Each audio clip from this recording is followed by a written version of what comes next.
주님과 함께 하는 것이 복이라. 주님의 마음 아는 것이 축복이라. 주님과 함께 걷는 것이 복이라. 주님의 사랑 노래함이 행복. 믿으십니까? 우리 다시 찬양합니다. 주님과 함께 하는 것이 복이라. 주님의 마음 아는 것이 축복이라. 주님과 함께 걷는 것이 복이라. 주님의 사랑 노래함이 행복. 우리 처음부터 다시 한번 찬양하겠습니다. 주님과 함께 하는 것이 복이라. 주님의 마음 아는 것이 축복이라. 주님과 함께 걷는 것이 복이라. 주님의 사랑 노래함이 행복. 주님 주신 복입니다. 주님 주신 복이라. 아멘. 주님과 함께 하시고 주님과 걸으셔서 축복과 온전한 행복을 누리며 살아가게 되시기를 바랍니다. 기쁨 감사한 마음으로 우리 여호와를 즐거이 불러 찬양드리도록 하겠습니다.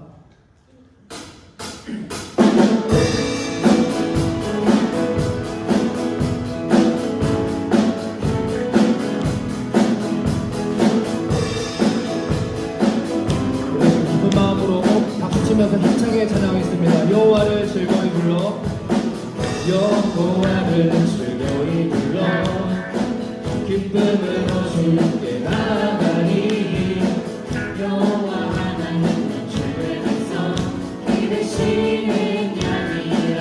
여호와를 즐거이 불러, 여호와를 즐거이 불러, 기쁨으로 주께 나가리.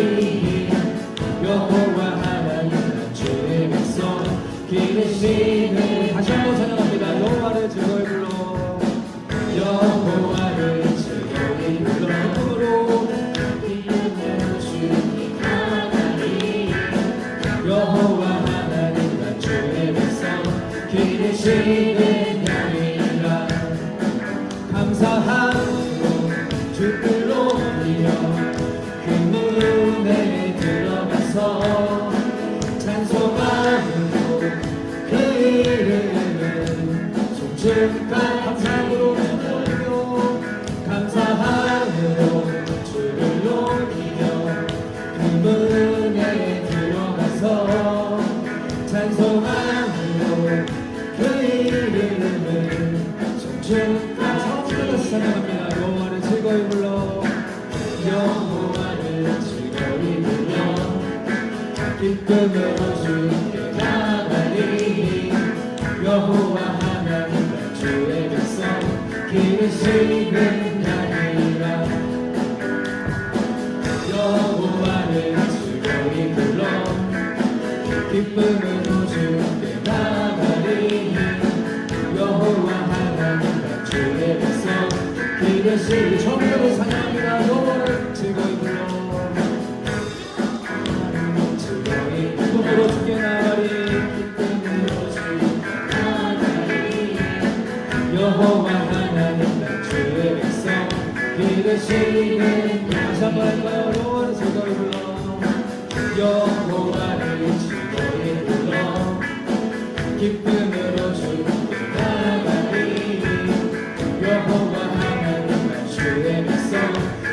이끄시는 양 감사함으로 감사함으로 주를 높이며 그 눈에 들어가서 찬송함으로 그 이름을 송축할지어다 감사함으로 주를 높이며 그 눈에 들어가서 찬송함으로 그 이름을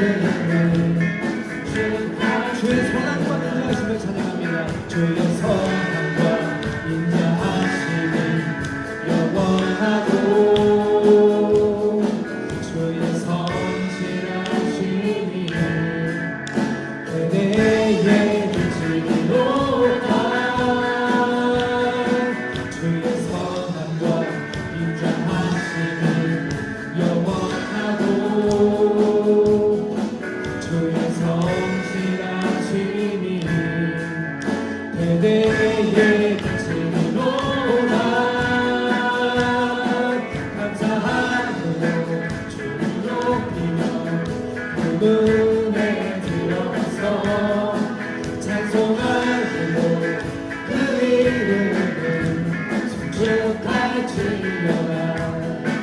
감사함으로 주를 높이며 그 눈에 들어가서 찬송함으로 그 이름을 마지막으로 간절한 마음으로 기쁜 마음으로 감사함으로 주를 높이며 그 눈에 들어가서 찬송함으로 그 이름을 송축할지어다.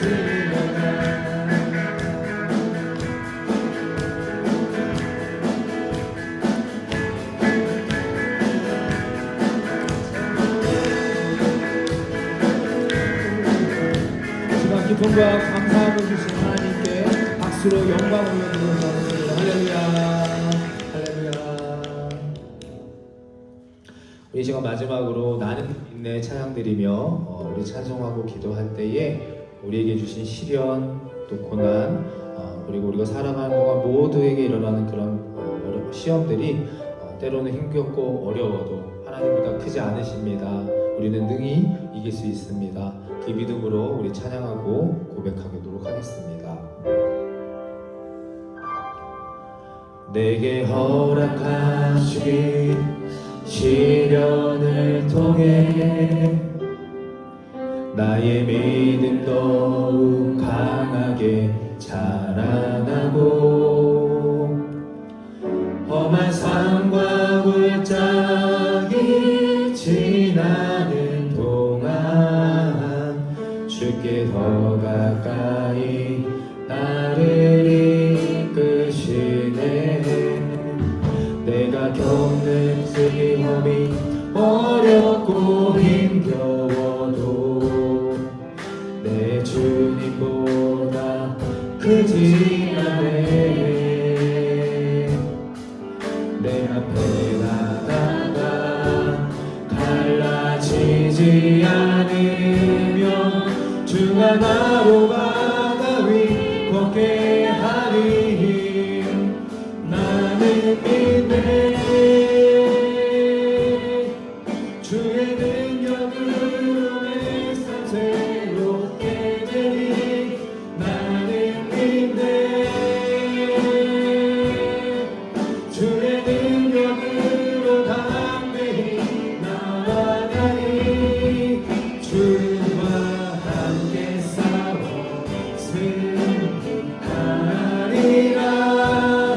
날마다 믿음을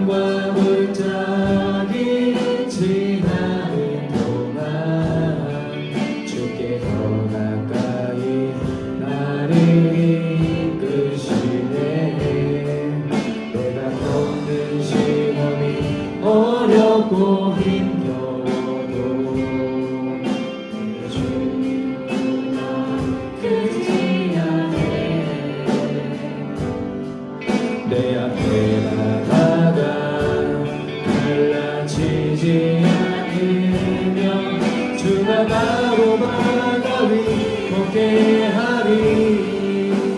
나는 믿네 주의 능력으로 내 삶 새롭게 되리. 나는 믿네 주의 능력으로 담대히 나아가리. 주와 함께 싸워 승리하리라. 날마다 믿음으로 나 살아가리. 나는 믿네 주의 능력으로 나는 믿네 주의 능력으로 담대히 나아가리. 주와 함께 싸워 승리하리라. 날마다 우리 마음으로 간절한 마음으로 믿음으로 나는 믿습니다. 나는 믿네 주의 능력으로 내 삶 새롭게 되리. 나는 믿네 주의 능력으로 담대히 나아가라. 주와 함께 싸워 승리하리라. 날마다 믿음으로 나 살아가라. 날마다 믿음으로 나 살아가리. 우리 시간 함께 기도하며 이렇게 시작하기 원합니다. 하나님을 믿을 수 있는, 하나님을 따를 수 있는, 하나님께 순종할 수 있는 믿음을 우리 모두에게 주시옵소서. 때로는 고난과 시련이 닥쳐가고 때로는 어려운 일들이 닥칠지라도 인내하며 끝까지 믿음을 지키며 살아가게 하여 주시옵소서. 그것이 축복이며 하나님의 은혜인 줄을 믿고 오늘 주여 주께 기도하며 나아가실 때 여기서 기도하고 찬양하는 모두에게 믿음을 허락하여 달라고 함께 기도합니다. 주여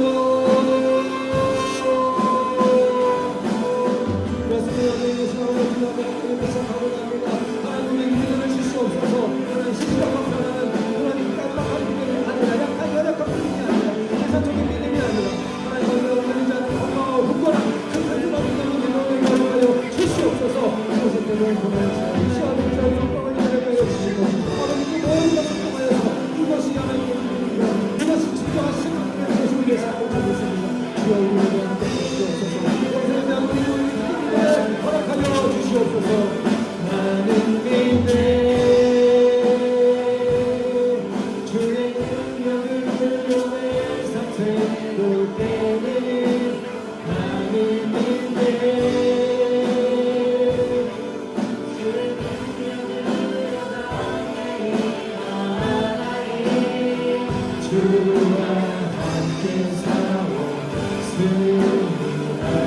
승리하리라. 날마다 믿음으로 살아가리. 날마다 믿음으로 나 살아가리. 마지막으로 한 번 더 부탁합니다. 날마다 믿음으로 나 살아가리.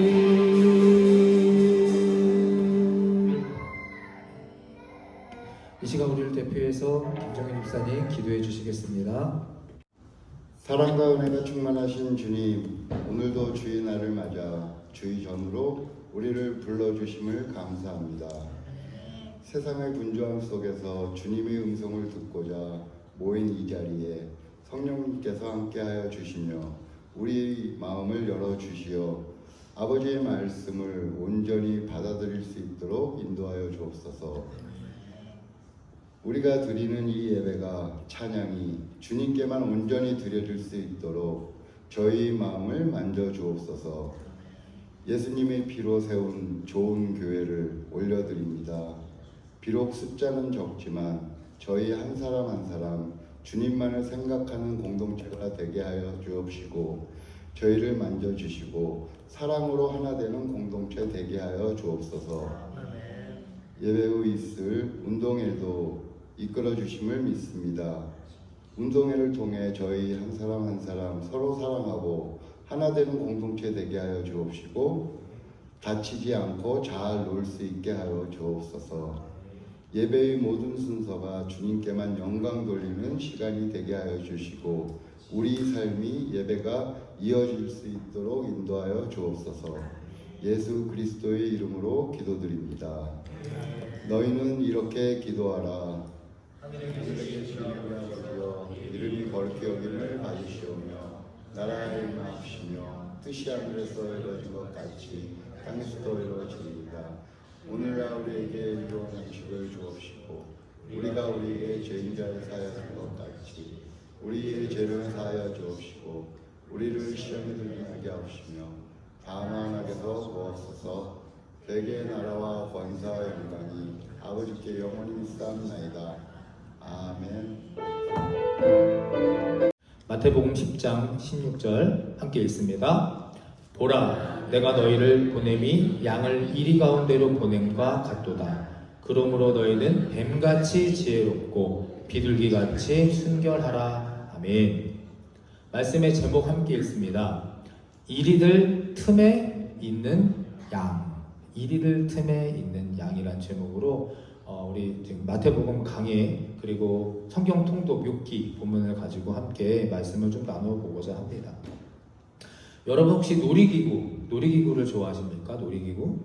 저는 제가 타본 경험해본 놀이기구 중에 한국의 에버랜드 T-익스프레스를 제일 좋아합니다. 이 롤러코스터 혹시 타보신 분 계신가요? 네, 우리 학생들은 아마 많이 타봤을 텐데 제가 한창 때는 3번 연속 탄 적도 있습니다. 쉬지 않고 사람 없을 때 가서 타고 바로 내려가 또 타고 그래가지고 막 어지럽고 막 현기증이 난 적도 있는데 이 T-익스프레스 롤러코스터는 왜 좋아하느냐? 극과 극을 체험할 수 있기 때문입니다. 극과 극.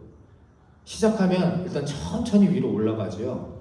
46m랍니다. 제가 이제 찾아보니까 이 올라가는 덜덜덜덜 하면서 올라가는 게 46m를 천천히 올라갑니다. 여러분 타보시면 알겠지만 최고 높이에 도달하기까지 얼마나 떨리면서 그 두렵고 또 기대하는 마음의 준비를 합니까? 그리고 막상 최고 지점에 도달하면 이제 소리가 나오죠. 비명이 나옵니다. 놀라움과 당황과 두려움에. 그리고 시속 104km, 무려 104km 수직으로 강화합니다. 수직 강화. 거의 수직에 가깝게 떨어지죠. 처음 시작에 그 수직으로 떨어지는 그 충격 느낌, 그리고 넘어가는 그 타이밍에 그 쾌감을, 두려움과 또 그 놀라움을 잊지 못하는 겁니다. 제가 왜 이 말씀을 드리며 시작하느냐? 오늘 마태복음 10장의 본문을 묵상하면서 어떤 비유를 들으면 이제 성도님들께서 좀 이해를 좀 더 하실 수 있으실까? 이 본문의 10장을 읽으면서 예수님의 이 명령이 제자들이 해야 할 일, 처음에는 제자들이 너 이렇게 해야 돼 라고 이제 말씀을 하시다가 바뀌죠. 갑자기 한순간에 앞으로 이 제자들이 주의해야 할 일로 방향이 바뀝니다. 그 말씀을 듣고 있던 제자들의 심정, 그 마음, 그것이 바로 제가 좀 전에 말씀드렸던 이 롤러코스터를 탄 자의 심정과 비슷하지 않았을까? 저는 이렇게 나름대로 그냥 생각을 해봤습니다. 지금까지는요, 제자들이 예수님과 계속 함께 했습니다. 동행했습니다. 10장의 첫 부분에 보면 1절에 예수님께서 모든 병과 악한 것을 내쫓는 권능을 제자들에게 주셨다. 그리고 6절에 다른 곳으로 가지마. 이스라엘의 잃어버린 양들에게 가. 거기서 복음을 전해야 돼. 현실적인 길도 알려주시고요. 8절에 보면 병든 자를 고치시고 죽은 자를 살리시며 나병을 고치시는 예수님이 제자들 바로 옆에 있었다는 겁니다. 그러니까 제자들이 어떻게 했습니까? 마치 롤러코스터의 그 시작 올라가는 것처럼 너무나 흥분되고 기쁘고 기대하고 감사했을 겁니다.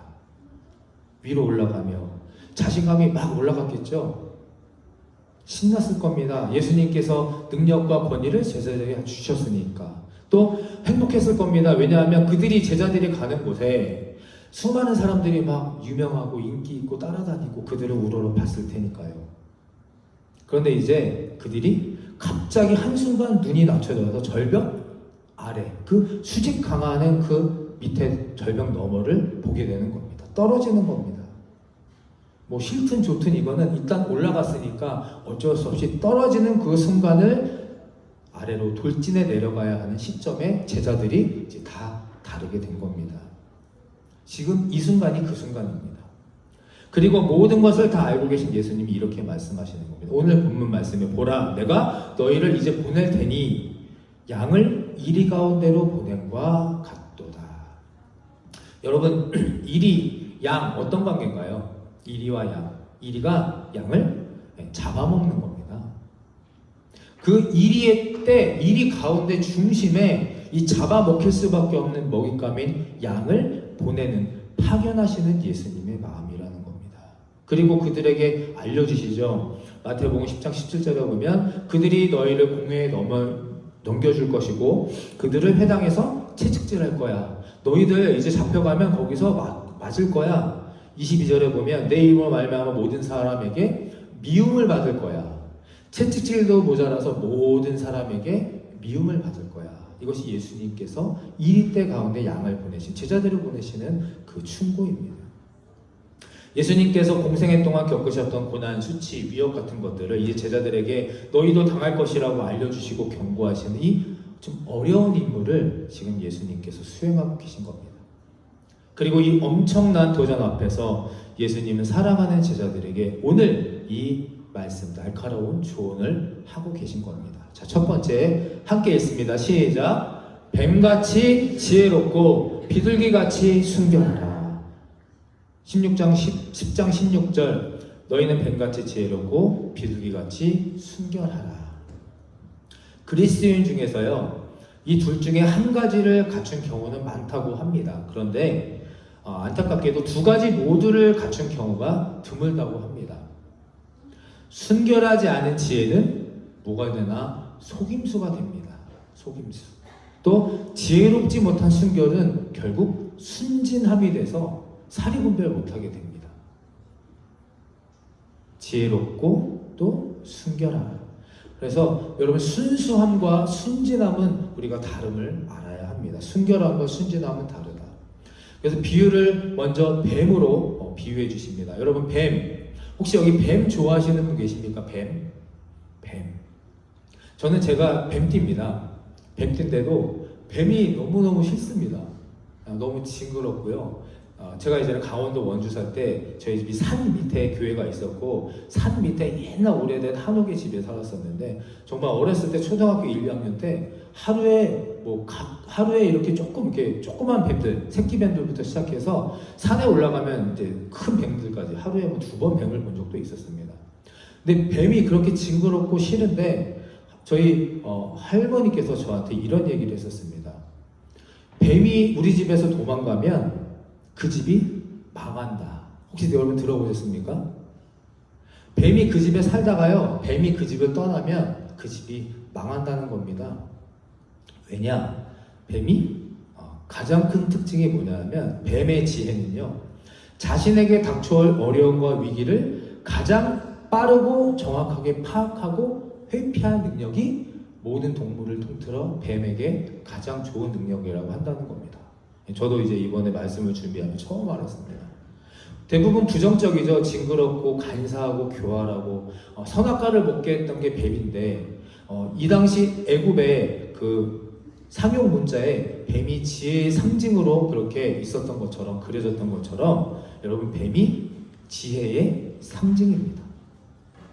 그래서 예수님께서는 이 제자들이 세상에서 복음으로 살아갈 때 제자들의 목숨을 노리는 위험한 세상, 이 혼탁한 세상에서 진리의 복음을 방해하는 자들의 위협, 협박, 거기에 분별력과 경계심을 가지고 이것이 동물의 비유를 뱀을 통해서 우리에게, 제자들에게 알려주고 계신 겁니다.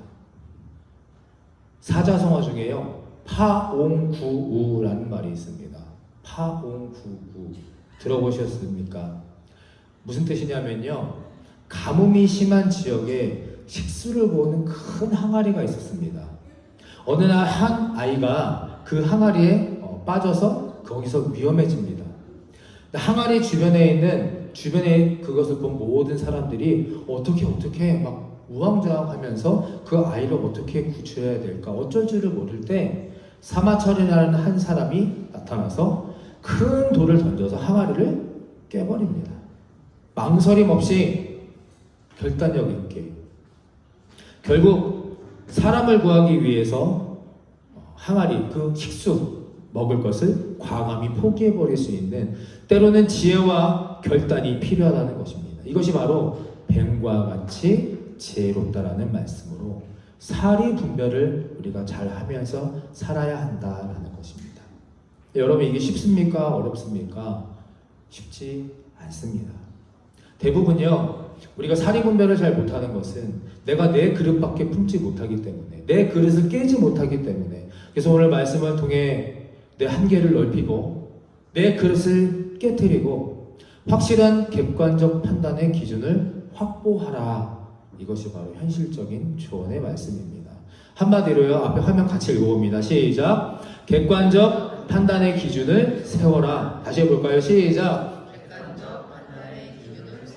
뱀과 같이 지혜로워라. 여러분, 뱀과 같이 지혜로워라는 뜻은요, 어디에 가서도 무슨 상황에서도 어떤 사람들에 속해 있어도 어떤 조직에 있어도 객관적인 판단의 기준을 내가 확실히 세우고 있으면 분별할 수 있다. 그것이 바로 뱀과 같은 지혜라는 겁니다. 자, 또 하나 있습니다. 비둘기같이 순결하라. 레위기 12장 6절의 말씀 함께 읽습니다. 시작. 자녀가 정결케 되는 기한이 차거든 그 여인은 번제를 위해 1년 된 어린 양을 취하고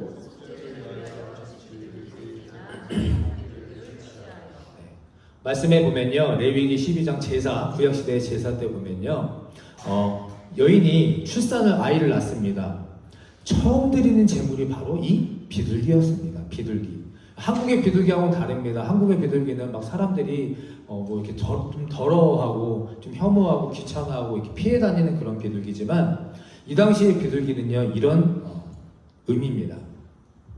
비둘기의 특성은요, 비둘기가 한 번 짝이 정해지면 그 순간부터 영원히 짝을 바꾸지 않습니다. 그게 비둘기 여러분 특징입니다.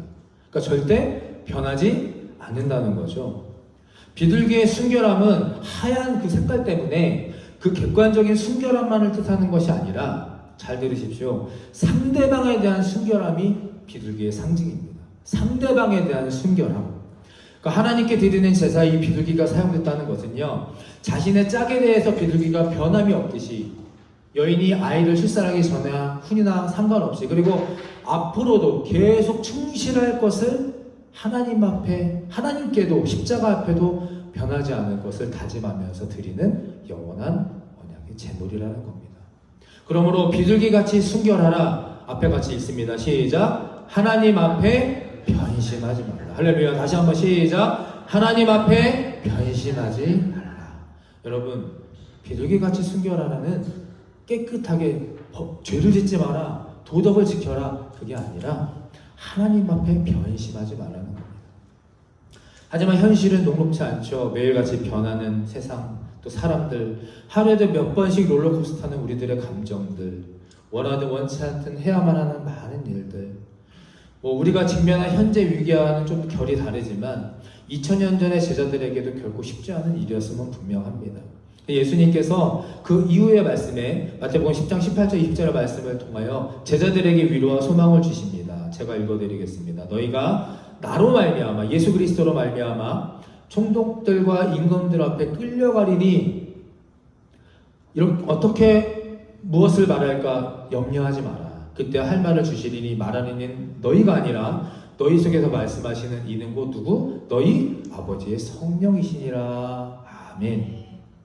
너희 아버지의 성령께서 끌려가도, 협박을 당해도, 폭행을 당해도, 억울함을 당해도 다 걱정하지 말고 염려하지 마라. 하나님 아버지의 성령 하나님께서 도우시리라 약속해 주시는 겁니다. 여기서 멈추지 않습니다. 마태복음 10장 22절에 보면요, 지혜로 순결로 살아가는 자들에게 약속을, 소망을 주십니다. 10장 22절, 끝까지 견디는 자는 구원을 얻으리라. 23절, 이스라엘 모든 동네를 다 다니지 못하여서 인자가 오리라. 예수가 오시는 것이요, 축복을 받고 은혜를 누리는 것이 아주 먼 미래에 겪지 못할 일이 아니라 가까운 미래에 오실 것이다. 마지막 42절, 작은 자 하나에게 냉수 한 그릇이라도 주는 자는 함께 있습니다. 결단코 상을 잃지 아니하리라. 아멘. 결단코 상을 잃지 아니하는 그런 놀라운 은혜와 축복을 허락해 주실 것을 믿으시기를 바랍니다.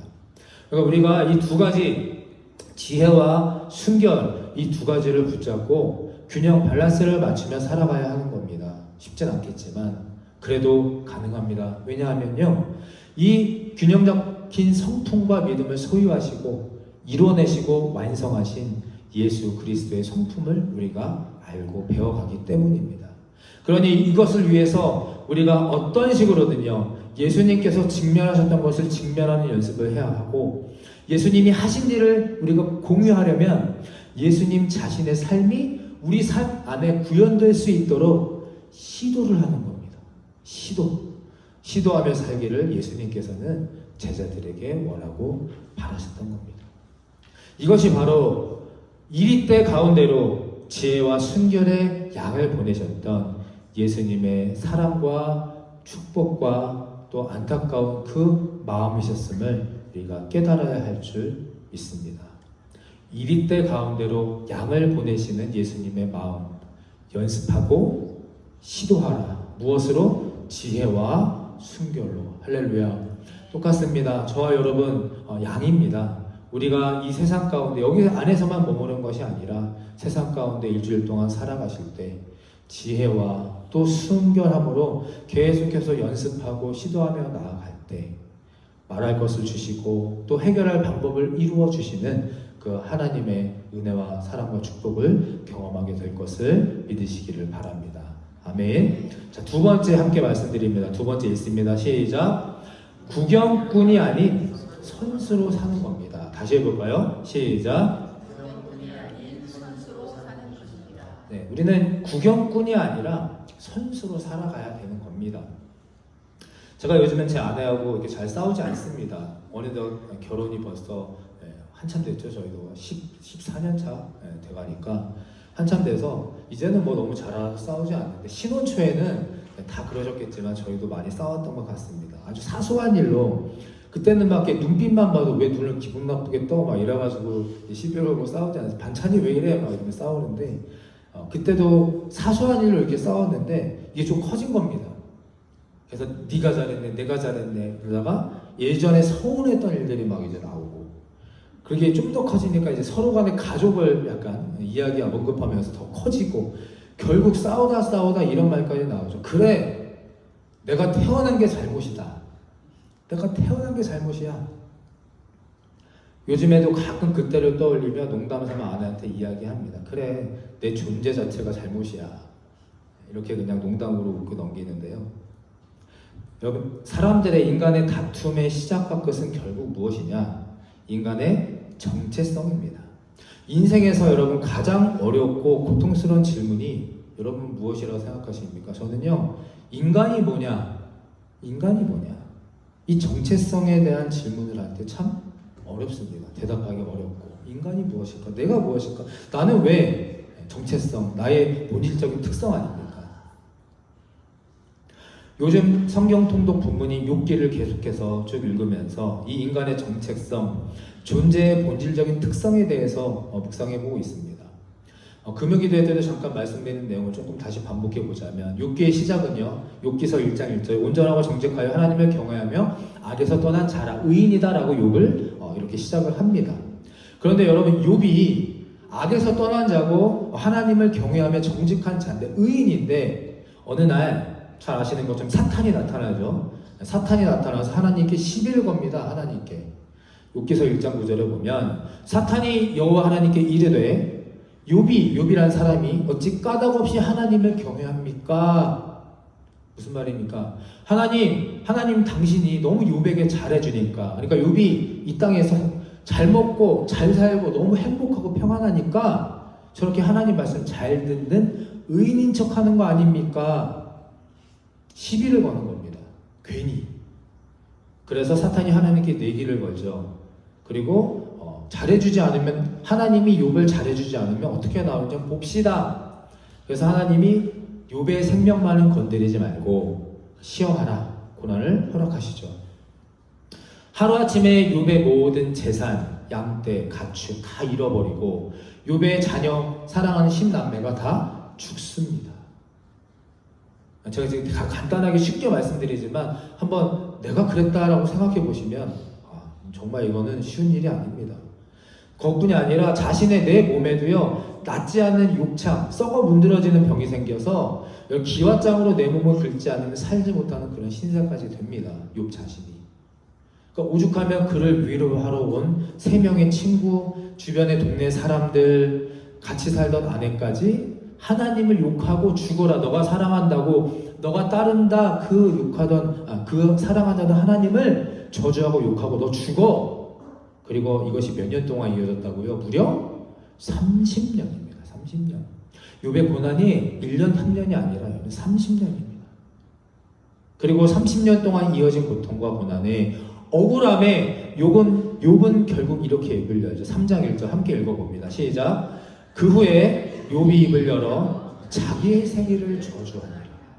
뭐라고요? 자기의 생일을 저주했다. 아까 제가 말씀드린 거, 내가 태어난 게 잘못이야. 자신의 존재, 정체성에 대한 부정, 거부를 자기 입으로 뱉어내는 겁니다. 너무 아프고 너무 힘드니까. 여러분, 근데 이거 우리가 다 하는 겁니다. 살면서 한 번도 여러분 이런 생각, 이런 말, 아직 학생들은 모르겠지만 어른들은 다 한 번씩은 생각해 보셨을 겁니다.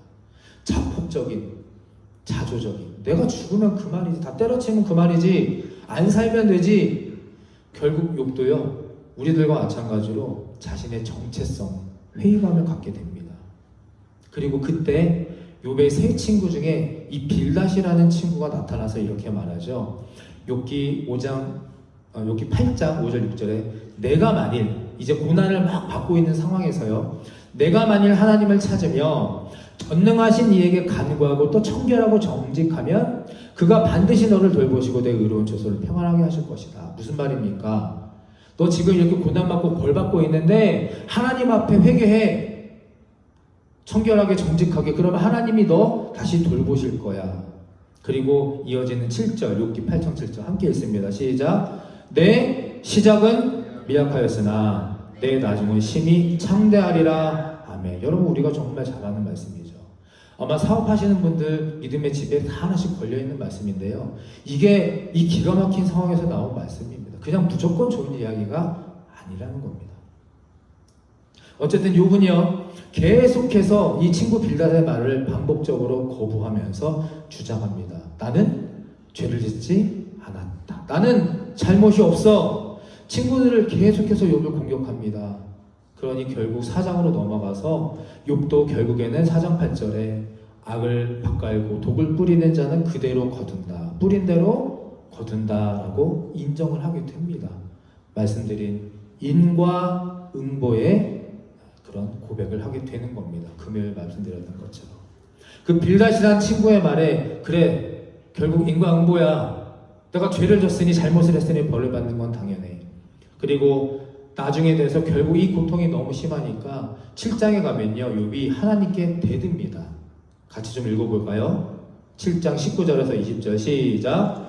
내가 침을 삼킨 동안도 나를 놓지 아니하시기를 어느 때까지 하시리이까? 내가 범죄하였던들 주께 무슨 해가 되오리이까?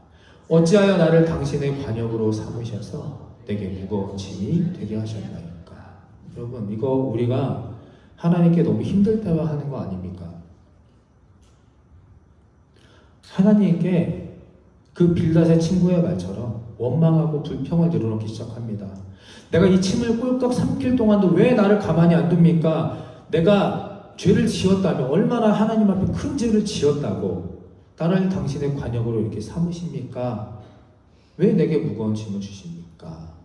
이 욥의 유명한 말씀이죠. 우리가 잘 알고 꼭 알아야 되는 말씀입니다.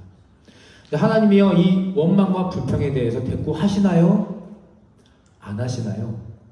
혹시 통독 성경 본문 읽어보신 분들, 하나님이 이 욥의 원망과 불평에 대해서 대답을 해주실까요? 안 해주실까요? 해주지 않으십니다. 대꾸하지 않으십니다. 이상하게. 그리고 세 친구와 계속 싸움을 하죠. 이것을 가지고 욥이 항복을 안 하니까 다 지칩니다. 그때 엘리후라는 사람이 나서서요 욥과 친구들의 싸움을 말립니다. 33장 12절 13절 엘리후의 말입니다. 너네 이제 그만 싸워. 하나님은 사람보다 크심이니라. 하나님께서 사람의 말에 대답하지 않으신다. 어찌 하나님과 논쟁을 하려 하느냐. 이 하나님의 사자 엘리후가 나타나서요 욥과 친구들에게 이렇게 말하는 겁니다. 하나님은 사람보다 크심이니라. 아멘. 여러분, 하나님은 사람보다 크십니다. 우리 앞에 옆에 뒤에 좀 같이 믿음으로 선포하며 축복합니다. 하나님은 사람보다 크십니다. 시작. 하나님은 사람보다 크십니다. 아멘. 하나님은요 사람보다 크십니다.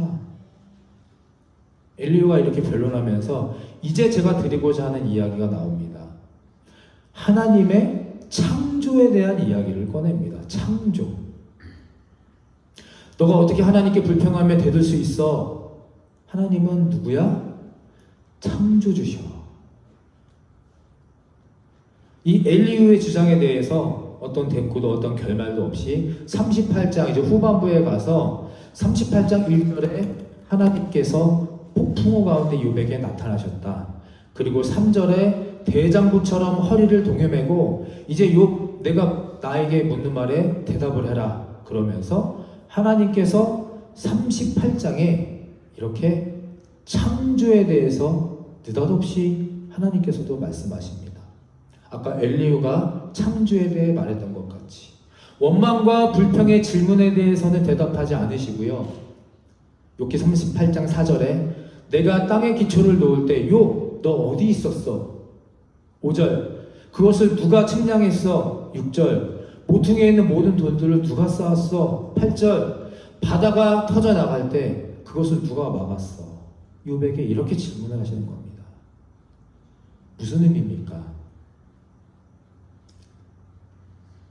욥이 하나님께 불평과 원망을 늘어놓을 때 창조로 대답하신 이 의미는요 원인과 결과의 법칙이 아니라 나 하나님은 누구다? 창조주다. 창조주이시다. 사랑하는 욥아, 사랑하는 아들아, 나는 너의 모든 것의 창조주야. 무에서 유를 창조하시고 운행하시는 분인데 너도 지금 보니까 결국 너의 친구들이 몰려와서 사람들이 너를 공격하는 것처럼 결국 너도 나에게 따지고 대들지 않느냐.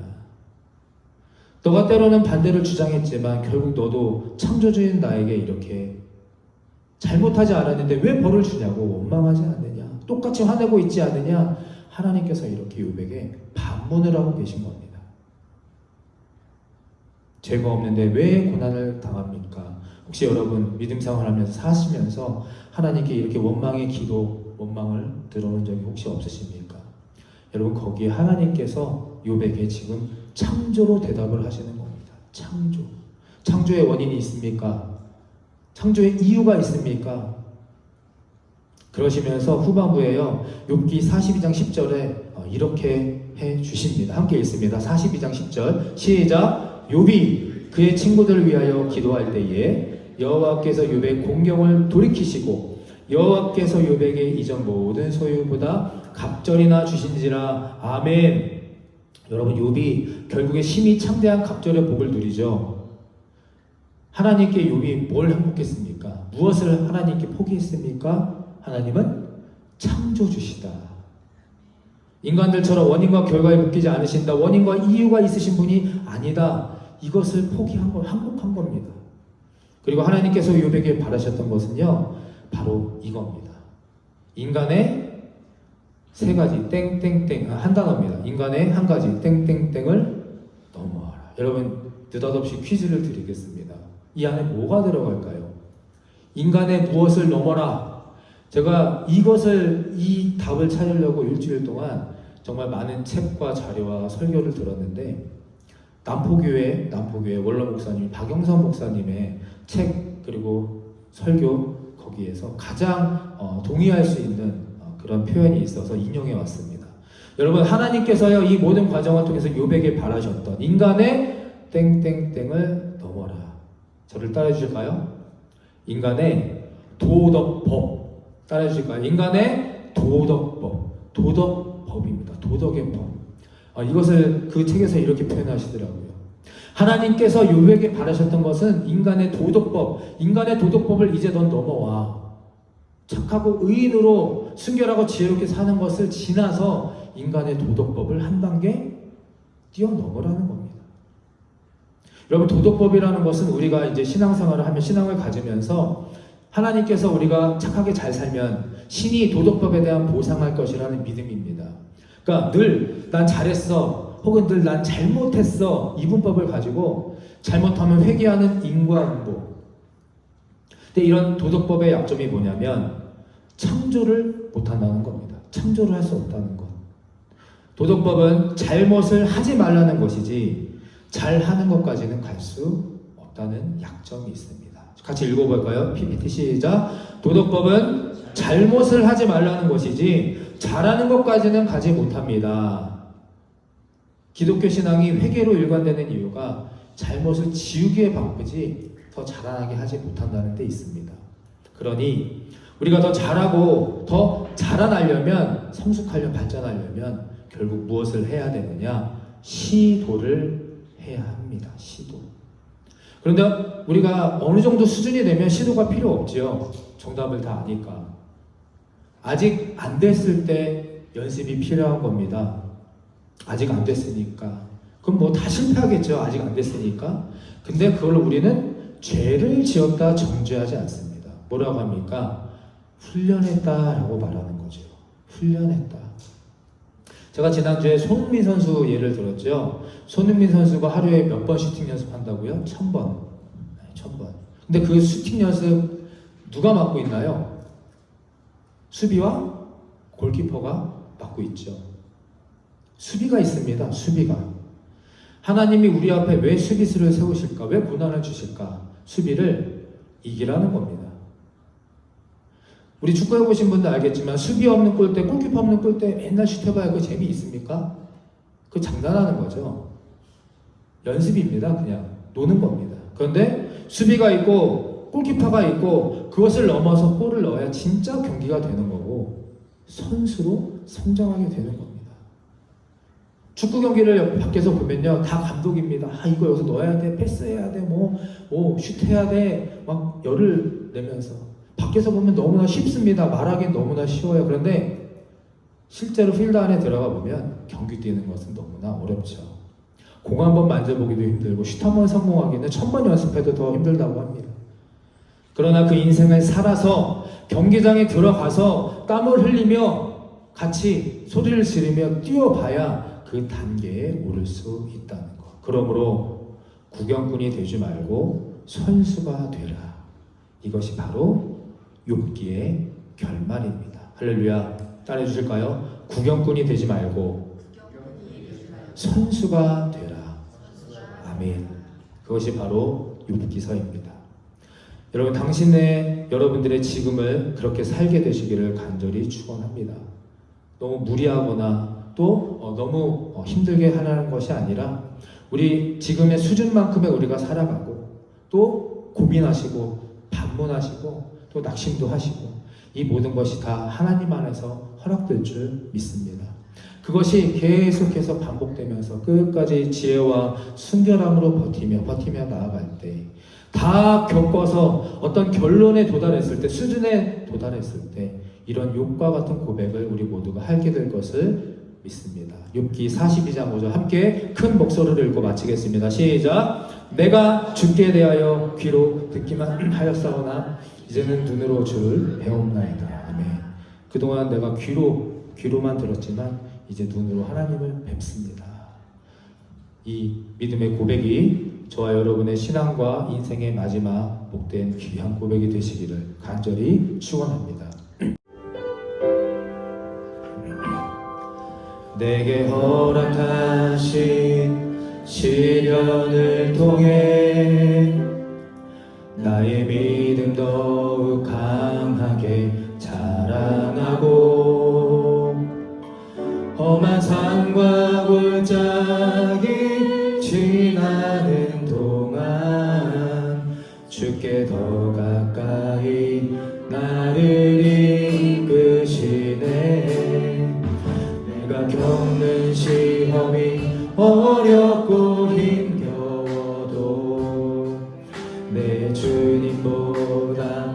크질 않네.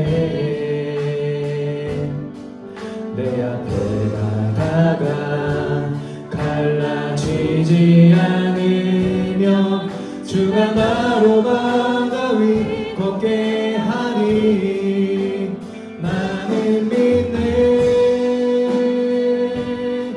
주의 능력으로 내 삶 새롭게 되리. 나는 믿네. 주의 능력으로 담대히 나가리. 주와 함께 싸워 승리하리라. 날마다 믿음으로 나 살아가리.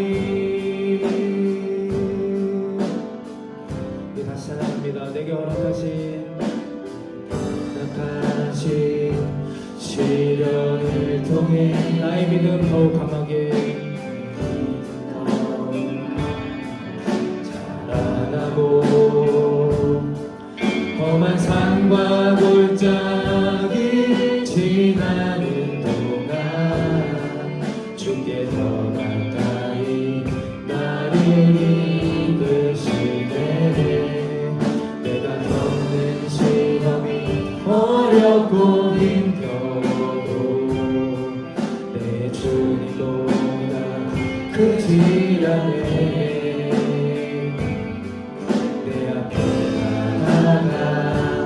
갈라지지 않으며 주가 나로 바다 위 걷게 하리. 나는 믿네.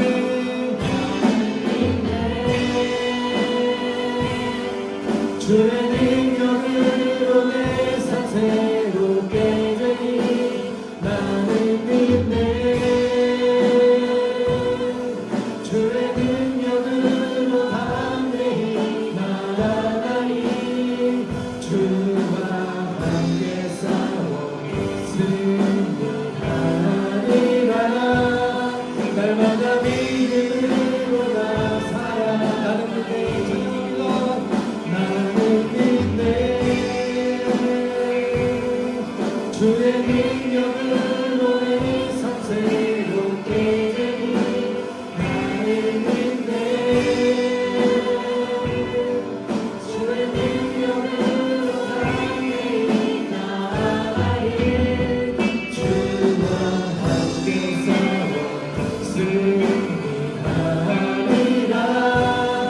날마다 믿음으로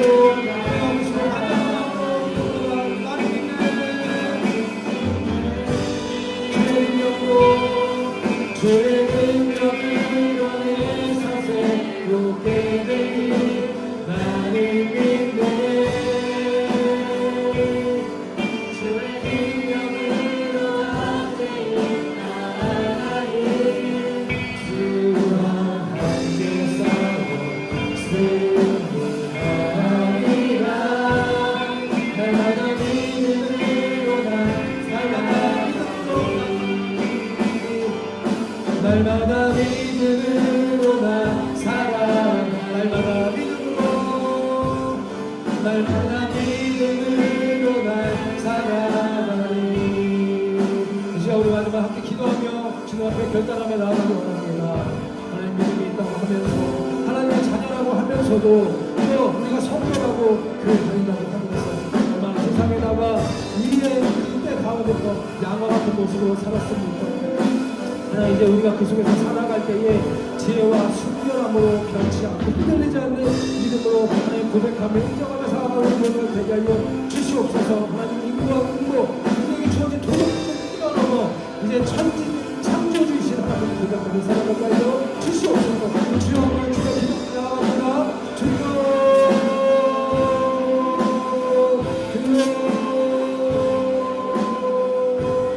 그것을 주시옵소서.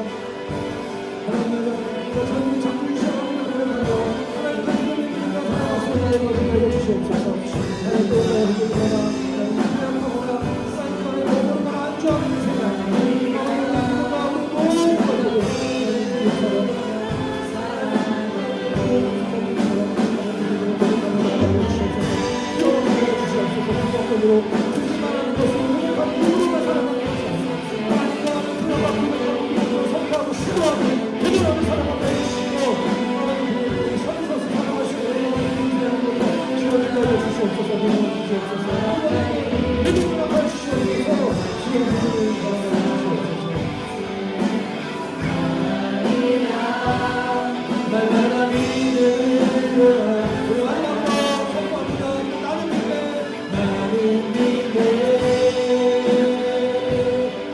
주의 능력으로 내 삶 새롭게 되리 나는 믿네